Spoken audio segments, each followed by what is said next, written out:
if you wouldn't mind giving us a word or two, and then Ken Simmons is, I hope your son will be able to join us. I sent him I don't know if you have an update on that, but. He was trying to join at 6 o'clock, Oh and no. Yeah, I can. and uh, and then he disappeared. So Okay. you Okay. know, Maybe yeah, yeah, okay. We're yeah. recording this, so hopefully I can replay it. Right, yeah, yeah. Thank you all for the work you are doing in this important ministry in the parish. I'm I'm like John in this sense. I'm still trying to wrap my mind around uh, what it is the Archives Committee is trying to do in order then that we might better assist the committee in its ministry. I'm aware of some of the tensions between the archives and the vestry by way of funding, and I know that that has been a consistent issue when Todd was on the vestry, and of course we have not necessarily resolved that tension. And so, I wasn't sure if I was supposed to be on the meeting, but I thought I would sit in to just get a better sense on what it is that you are trying to do. It's the first time I'm hearing the mission statement, which was wonderful. Coming from Deuteronomy, Yeah, because the whole focus of Deuteronomy and most of the Old Testament is remembering. The memory of the past is what creates possibilities in the future. So I'm just here to sort of listen and to continue from a priestly perspective. Um, the dialogue between the vestry and the archives. I noticed that there are no vestry members on the archive yeah. committee. None of the There's a wardens have, former one. Neil is. yeah, but none of the current No, ones. current, So exactly. it's Well, it's actually, which you know is what? I'm sorry, Ken and yeah. Simmons, that Professor Dr. Cullen is Okay, actually on the committee, and his okay. So his right. partner, Okay, okay. Good. So and so so that Quasi, of course. and So we have Grazi. Okay, two. good. So Yeah, so you have two. That I think that's important to the that's key. dialogue. Yeah, Yeah, between the vestry and the archives to have someone there that's a good. uh, to to articulate the aspirations of the ministry. Other than that, it's just, as I say, it's just a matter of finding out how best I can support the work you are trying to do. Thanks, Tom. Thank you so much. Thank you for being here. I see Milani Edwards has joined us, and she um, will give her a chance to talk about the mental health aspects, and possibly she might want to mention about the modern school. Um, but Milani, go ahead. I'd love to have you introduce yourself to the committee and your interest in the archives. Um, my name is Milani Edwards. Um, my mother was a more active member at St. Philip's than I am currently. She started her business there when Father Bishop, Shelton Hale Bishop, was the rector, I guess. Yes. And most of our family, friends, and whatnot are or were active members of St. Philip's Church. I have taken an interest in the fact that there is an archive because other people told me I should. And I think that considering the church started in 1809 and has played a large role in Harlem's life, because in addition to the church, my mother also attended the camp, and I believe the camp was called Guilford Bower. Yes, She I can also ran a never camp remember. I was so happy that with you her son. remembered that, Milani. Oh, okay. So anyway, yeah, I would like to if I have any things to physical objects, ephemera to contribute to the archive, I would, but I have some small experience and I would like to participate in helping the archive either grow or develop a more consistent financial resource. Very It's good. very necessary for all archives. Thank you. Thank you so much. I see Roque on. Roque, can you address us and give us some background and your interest in the archives? Sure, absolutely. I'm Roque Caston Jr., and in general, I guess, a Renaissance man. I'm a writer, a blogger, an editor, a journalist, and a diarist, and currently have my Roque's Reality Substack. I have a debut memoir coming out hopefully by the end of this year, which is like one of my very huge soul projects, and I'm happy about. I would say that thank you, my interest in the archives is due to past experiences being a part of St. Philip's on and off for a 10 year straight. Wasn't actively involved until recent times.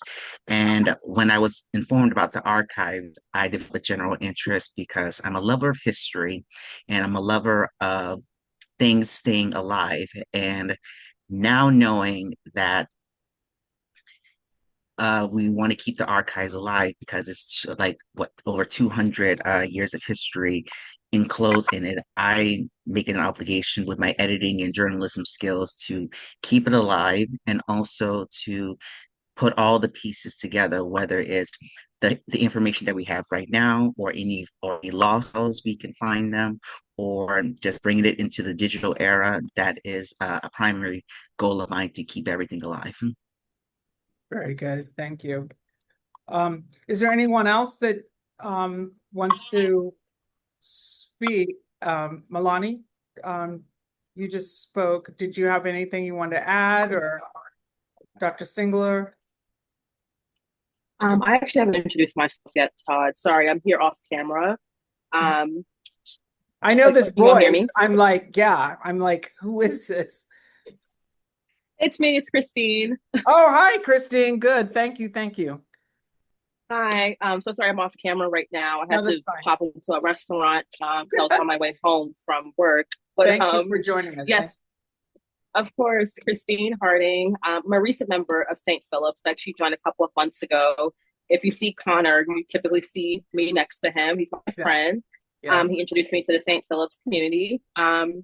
In terms of my interest in joining the archive committee, I mean, I have a background in research, and particularly research around Black communities and the socio-political histories of Black communities. So I definitely wanted to just join. And I was really taken with just like the studio museum tour that we conducted as well. And, you know, being an Episcopalian and being a part of a Black church, particularly a historical Black church, means a lot to me.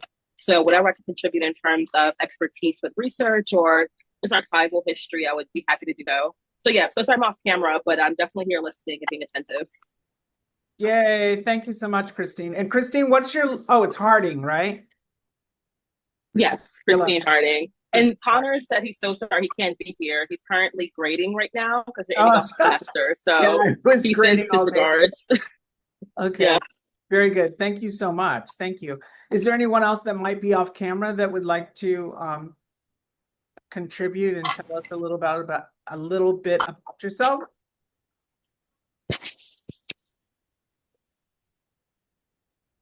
Okay, so I'm sorry, go ahead. Not sure if I don't want to miss anyone. So I'm going to move into my address, which is some background information that some of you might not know, and things that you should be aware of in terms of upcoming things that the rector and I have talked about, and I've talked to some of you about that could be possible events for this year, as well as technical things. And right here I have a list of some of them. So our archives annual budget, under the rectorship of Father Lee, was allotted at $1,800. And a part of that, and I don't know, Canon Simmons, what year that would have been, I can't remember, but it was when he was, I think that last year that he was here, Canon Lee. So that was the budget, and the budget was for an exhibit on the Clarks, on Dr. Eugene and Mamie Clark on the North Side Clinic, and it was during Black History Month. So you'll see in the parish, you'll see in the breezeway, right? The breezeway, the ambulatory between St. Philip's Parish House and the church proper, you'll see the results of a CCNY, City College of New York, exhibit on the Clarks, which took the place of the 210th anniversary exhibition at the Schomburg. And those, I spoke with Canon Simmons about that. We will relocate, if that makes sense. Find them, basically. They were, after some time now, this is like 15 years ago that exhibit happened. Those placards have been damaged in just the weather of time, but they are locked away somewhere. We don't know exactly where in the parish house. So the exhibit that you walk through every Sunday or every, Wednesday, is the result of part of that $1,800. And we have not had a forum to request an annual budget for the archive. So I do want to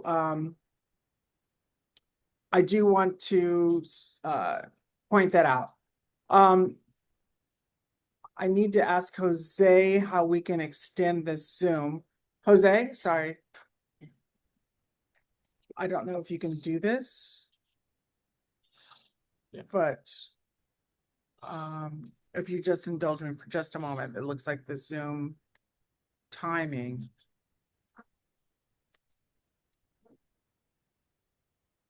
If you need my credit card. Yay. I got. My apologies. Oh, Yeah, it'll keep I'm popping up. with the finally money. here. hello. Yeah. Thank you so much. We're just having a lull right now, a technical thing, but go ahead and introduce yourself. I don't know, Well, Wayne, if it's Professor or This is Melanie Edwards. Milani. I'm sorry, go right ahead. I'm talking to no, myself. my name is. Can you all hear me? Yeah. I've had so much trouble with this laptop at home. I lost the internet connection before I had to reboot. Oh no. So my name is Wayne Kempton, and I'm the archivist for the diocese. I've been there now for 29 years. Oh my God. You're a saint. No, hardly. But I love the work. And, the first thing I found, and I envy St. Philip's because I know of the volume of your sacramental registers. And the first thing I saw when I came into the archive were these volumes of registers laying all over the place. And so I'm a kind of a genealogy person and was really interested in that. I think they're the most important records that a church holds. Thank you so much. So I'm anxious to see what you folks are thinking and what we can do Thank together. you so much. I know you've worked for probably many years with Canon Simmons. which is why he made the introduction via email during our vestry meeting about Mhm. helping us organize and think about the ways in which we can expand and exploit our history to not just Christians, but historians, right? Sure. And academics. So yes, there's the Honorable Jackie Weatherspoon and Doreen and her husband, who's former dean at Exeter, who have been going through registers, sacramental registers, as you've defined them, at St. Philip's, that we weren't even aware were still in the back rooms, that had never made it to the Schomburg. So yeah, thank you so much for that. And we'll give her, Wow. she'll have a chance to give her report. She's on the agenda. So briefly, I just want to tell you that there are two events that I'm hoping we might be able to put on this year as a committee. And one of them is on one of the holy men listed in the Canon Simmons. It's called the Book of Vocational Services or Orders. Is that correct? The holy men, Right. holy women? Right. Holy men, holy women, Todd. Yeah. Yes. And that's a book of vocational services, or is that, what is the official? Yeah, it's a lectionary of Lectionary. minor saints in minor saints in the Episcopal Church. Yes, thank you. And so I think it's amazing. I don't know, Wayne, I'm sorry, I can't remember. It's Kempton, correct? That's correct. Okay. So Mr. Kempton, if Wayne is fine. okay, thank you.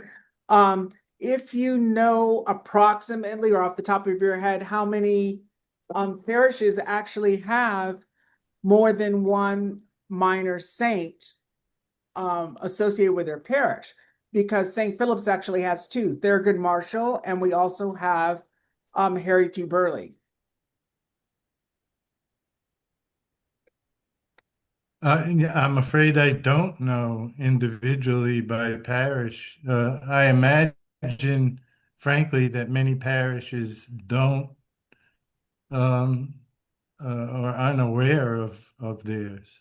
I've never heard of a lot of emphasis from some of our parishes about that, including my own, Wow. except in the name, given the name St. Oh, John or okay. Saint Andrew. Exactly. Yeah, the patron saint. So along those lines, I've talked to Canon Simmons probably maybe 3 times, perhaps, Canon Simmons, about Harry T. Burley and how we might do a memorial concert about his amazing life in the life of St. George's as the first choral director of color there, but also his amazing work in general as a composer nationally, and then also his work as a part-time chorister at St. Philip's.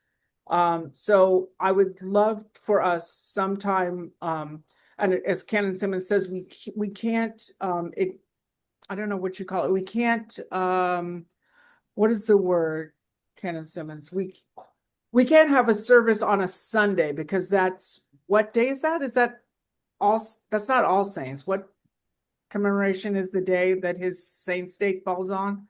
On the Sunday. It falls, I think, just about the Feast of the Holy Cross. But Yes. the issue is not that you can't do it on a Sunday; it's that you can't do it at 10 o'clock on a Sunday morning, suspending the normal Feast of the lectionary. Holy Cross. But there is reason and there's space to do it on a Sunday, but it have to be done probably in the Outside of that. afternoon. Okay. So I would outside. love, I would love for us to find, there's Brian Nesby, who used to be at St. Philip's, and in many capacities at St. Philip's in the musical department. I don't want to shortchange him, so I don't want to say exactly what his titles were, or may not have been.